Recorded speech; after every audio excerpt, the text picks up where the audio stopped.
നീ തകർന്ന ഒരു വ്യക്തിയാണോ? നിനക്കാരുമില്ല എന്ന് നീ ചിന്തിക്കുന്നുണ്ടോ?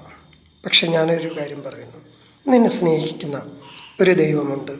ആ ദൈവത്തിൻ്റെ പേരാണ് യേശു ക്രിസ്തു. ഞാൻ വചനത്തിൽ നിന്നും ഒരു കാര്യം പറയാനായിട്ട് ആഗ്രഹിക്കുന്നു.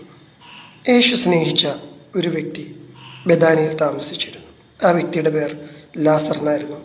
ലാസറിന് 2 സഹോദരിമാർ, മാർത്ത, മറിയ. എന്നാൽ ലാസർ ദീനമായി കിടക്കുന്നുവെന്ന് യേശുവിനോട് പറഞ്ഞിട്ടും യേശു വന്നില്ല. ലാസർ മരിച്ചു. 4 ദിവസമാണ് യേശു ലാസറിനെ അടക്കിയ കല്ലറയുടെ മുൻപിൽ വരുവാനായിട്ട് ഇടയിൽ തരുന്നത്. ലാസറിൻ്റെ സഹോദരി പറഞ്ഞൊരു കാര്യമുണ്ട്, യേശുവെ നാറ്റം വെച്ചു, ഇനി ഒരു പ്രതീക്ഷയുമില്ല എന്ന് പറയുന്നു. അപ്പോൾ യേശു പറയുന്നൊരു കാര്യമുണ്ട്, നീ വിശ്വസിച്ചാൽ നീ ദൈവത്തിൻ്റെ മഹത്വം കാണുമെന്ന്. അങ്ങനെയെങ്കിൽ നിന്റെ തകർന്ന വിഷയത്തിൻ്റെ നടുവിൽ, നാറ്റം വെച്ച വിഷയത്തിൻ്റെ നടുവിൽ സ്വർഗത്തിലെ ദൈവം ഇറങ്ങി വന്ന് നിന്നെ വിടുവിക്കും. ആമേൻ.